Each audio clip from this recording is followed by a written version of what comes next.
Tahukah kamu, Makassar pernah kehilangan namanya. Ada masa di mana kota terbesar di Sulawesi ini tak lagi dikenal sebagai Makassar, melainkan Ujung Pandan. Tapi, apa yang sebenarnya terjadi di balik perubahan nama ini?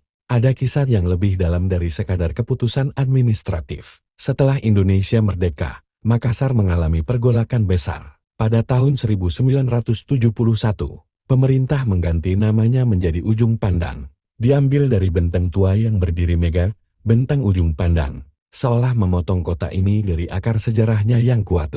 Namun, perubahan ini tak bertahan lama. Pada tahun 1999, suara masyarakat menggaung kembali, memaksa pemerintah mengembalikan nama Makassar. Sebuah kebangkitan identitas yang tak bisa dibungkam. Mengapa begitu? Karena nama Makassar bukan sekadar nama. Ia adalah lambang kekuatan, kebanggaan, dan warisan budaya yang tidak bisa dihapus.